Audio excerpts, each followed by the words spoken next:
Et salut les geeks, on se retrouve pour cette nouvelle vidéo qui sera une vidéo spéciale parce que c'est une vidéo faite par un ami youtubeur qui s'appelle Saturne, dont je vous mettrai le lien de sa chaîne dans la description. C'est une vidéo creepypasta, vraiment j'aime bien le concept, ce genre d'histoire d'horreur et tout. Et justement il le fait très très bien je trouve. Vous me direz ce que vous en pensez, vraiment dans l'espace commentaire, faut pas hésiter à me dire vraiment ce que vous en pensez. Si vous voulez voir plus de vidéos de Saturne sur la chaîne, n'hésitez pas à faire un tour si vous souhaitez soutenir Saturne sur sa chaîne dans la description. Voilà, vous matez ses vidéos, ça lui fera super plaisir. N'hésitez pas aussi à lui laisser vos impressions et n'hésitez pas à bombarder la barre de pouces bleus, à partager la vidéo sur vos réseaux sociaux à vos amis parce que c'est grâce à vous que la chaîne avance, donc je compte sur vous. Et n'hésitez pas, voilà, dans l'espace commentaire à me dire ce que vous en pensez. Petit tour sur YouTube et c'est parti pour la vidéo.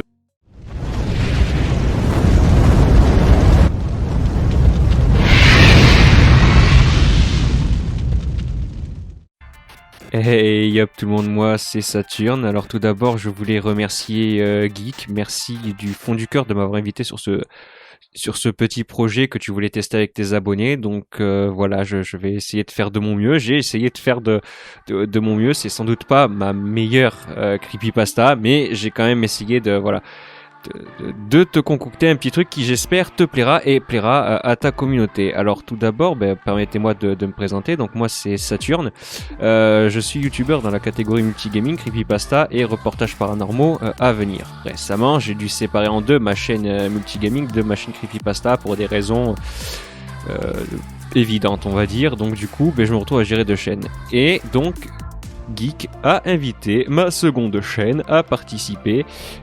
Voilà, bon, c'est toujours le même youtubeur dessous, mais voilà. Geek m'a invité à participer avec vous à ce petit projet et donc j'espère sincèrement qu'il vous plaira. Moi, je me suis beaucoup amusé à le faire. J'y ai mis le plus de ce que je savais faire dedans, tout simplement, et j'espère vraiment que le résultat sera à la hauteur de ce qu'espérait Geek. En tout cas, il a toujours bien aimé mes creepypastas, donc il n'y a pas de raison. Alors tout d'abord, aussi, il est important de souligner qu'est-ce qu'une creepypasta pour celles et ceux qui ne sauraient pas ce qu'est une creepypasta. Alors, à la base, il s'agit de légendes urbaines trouvables sur internet. Alors, rien à voir avec les threads, j'expliquerai vite fait pourquoi. Les creepypasta, au départ, le mot creepypasta vient du terme creepy qui signifie peur et pasta qui vient du terme copy-paste, de l'action copier-coller tout simplement. Et du fait qu'on les trouvait exclusivement sous forme de témoignages sur le net, ce qui les rendait beaucoup plus crédibles, ce que les threads essayent justement de détrôner entre guillemets, bien qu'ils n'y arriveront jamais vraiment, déjà parce que une creepypasta est toujours plus abouti, mieux fait, qui a vraiment un champ de possibilités énorme en termes d'histoire par rapport à un thread, et que les threads c'est un peu trop répétitif contrairement au creepypasta qu'on peut passer tantôt du démon au fantôme, au monstre, au rituel satanique et j'en passe.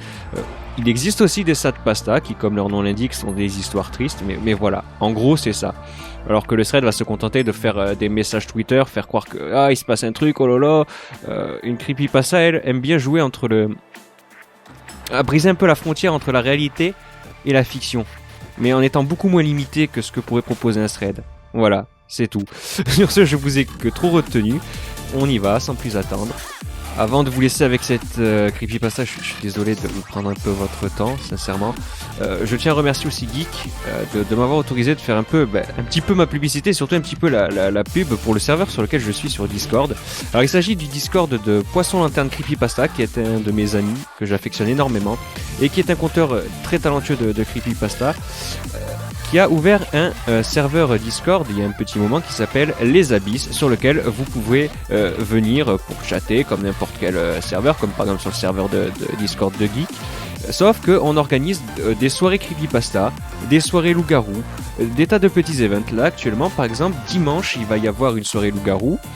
On a aussi un concours de pas de creepypasta, pardon, un concours Halloween, Miss Abyss et Mister Abyss tout simplement, donc où vous pouvez postuler. Tout le monde peut participer avec son costume d'Halloween, acheté ou confectionné par soi-même, et la communauté vote, et celles et ceux qui auront le plus de votes seront élus Mister Abyss et Miss Abyss. Voilà. Sur ce, je vous laisse savourer ma petite histoire que j'ai intitulée La cabane de la sorcière.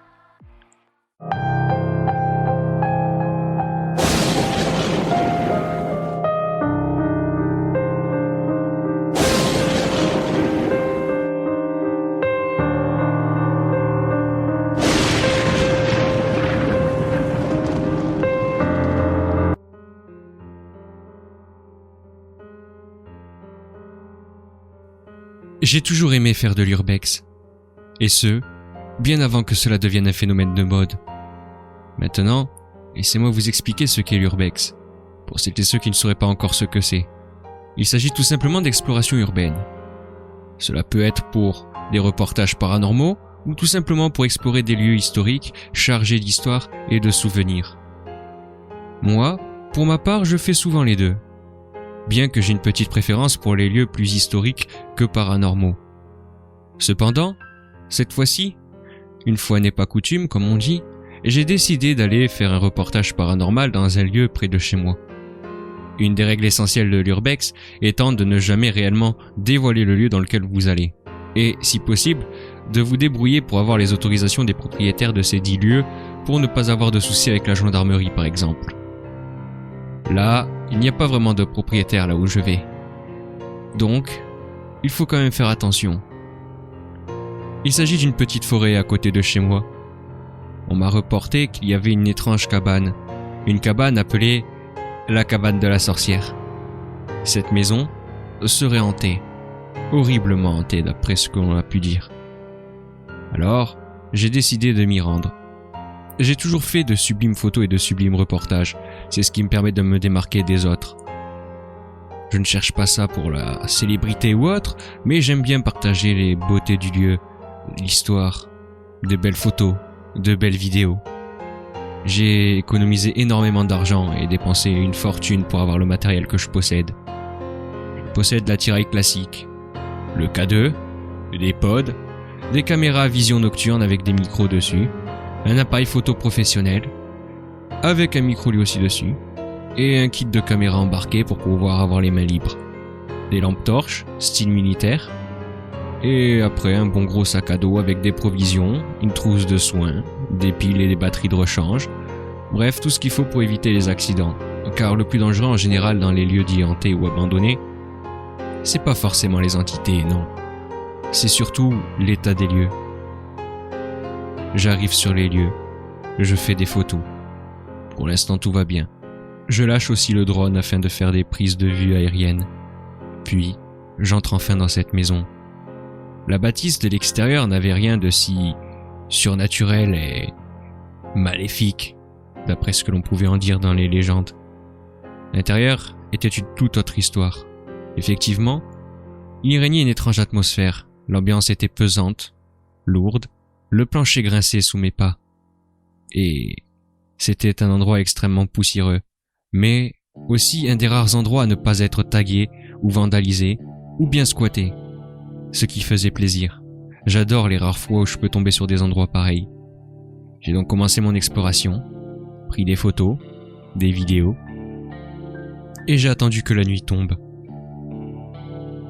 La nuit tombée, j'ai mis des pods à des endroits stratégiques, et je me suis promené dans la maison avec mon K2 et ma caméra en mode night shot.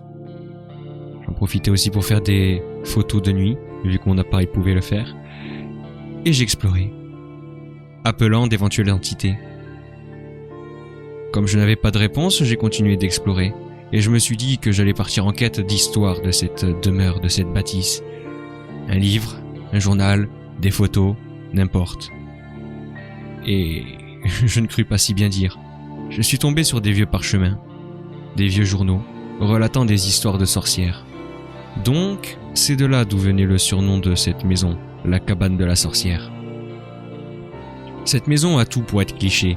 Abandonnée au milieu de la forêt, isolée un peu de tout, une apparence un peu vétuste, et une ambiance bien pesante. Et en plus, les journaux locaux d'époque racontent qu'il y avait bel et bien une sorcière.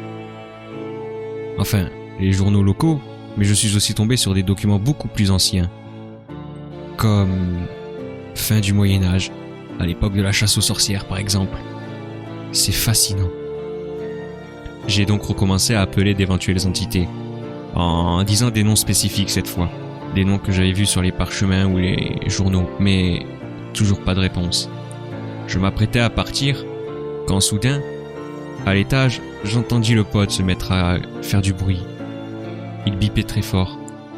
Je me suis précipité, il n'y avait rien, mais le pod était en train de clignoter violemment, continuant de faire du bruit. En approchant mon K2, J'ai remarqué que celui-ci virait vers le rouge, puis vers le orange, et le pod s'est calmé. J'essayais d'entrer en contact, et tout s'est arrêté. Plus de bruit. J'ai donc attendu un peu, j'ai laissé une caméra pour surveiller cet endroit, et je suis redescendu. En passant à côté du salon, quelque chose m'a troublé. La cheminée, qui, quelques minutes auparavant était éteinte, avait un feu qui crépitait. Quelle ne fut pas ma stupeur. J'ai continué d'explorer, appelant d'éventuels intrus, cette fois. Je pensais à des squatteurs ou d'autres explorateurs en urbex, mais en général ils n'allument pas les feux de cheminée. Mais pas de réponse. Le pote de la cuisine s'est mis à s'exciter lui aussi. Cependant, j'avais déjà laissé une caméra à la cuisine. Quand j'y suis arrivé, plus rien. En revanche, dans la cuisine, il y avait d'étranges herbes séchées accrochées au mur, ainsi que des animaux, et des bougies allumées par-ci par-là. Je commençais vraiment à me sentir mal à l'aise. Quelque chose n'allait pas. Soit on me faisait une horrible blague, il y avait vraiment quelque chose qui tournait pas rond. J'ai continué mon exploration comme ça. Et au fur et à mesure que j'explorais, que les potes s'excitaient, la maison semblait reprendre vie petit à petit, des bougies s'allumant à certains endroits, des symboles ésotériques apparaissant un peu partout. J'ai voulu sortir, c'en était trop pour moi. J'avais ramassé mon matériel et je m'apprêtais à m'en aller. Mais au moment de passer par la porte d'entrée, celle-ci avait comme disparu. Vraiment, il ne restait plus rien. Un mur vide. Pourtant, je reconnaissais bien l'entrée. Je crois qu'à ce moment-là, j'ai commencé à vraiment paniquer plus que de raison. J'étais inquiet, j'ai donc sorti ma bombe lacrymogène et j'ai appelé en disant que ce n'était pas drôle ce genre de blague et que j'étais armé d'une bombe lacrymogène et éventuellement d'un taser pour les cas les plus extrêmes. J'ai donc cherché dans la maison jusqu'à ce que je retombe dans le salon, là où j'avais trouvé les vieux parchemins et les vieux journaux. Et là, je l'ai vue. Elle.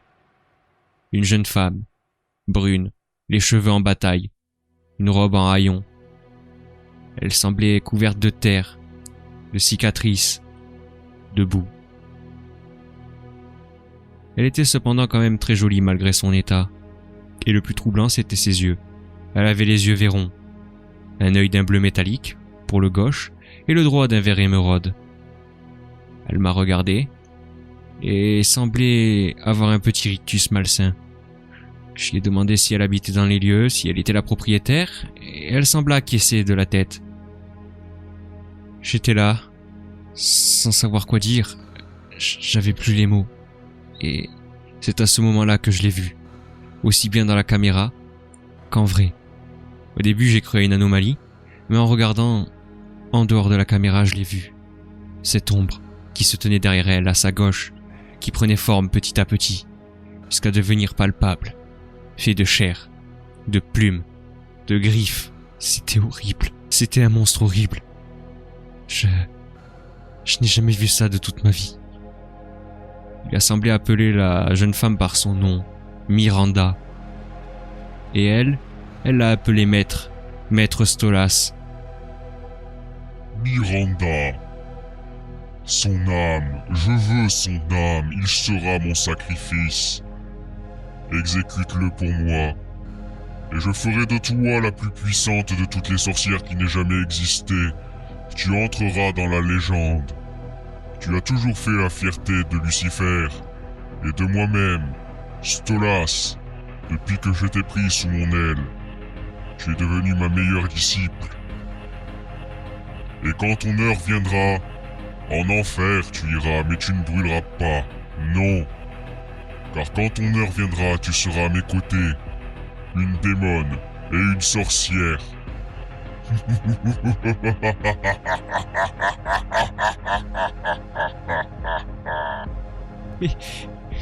Mais qu'est-ce que vous racontez? C'est n'importe quoi. Si t'es un démon, on peut faire un pacte, non? Non, s'il te plaît, n'approche pas. Miranda, c'est ça. Je dirai rien à personne, je m'en irai. Non, non, non. Non, non, non, non, non, non, non, non, non, non, non, non, non, non, non, non.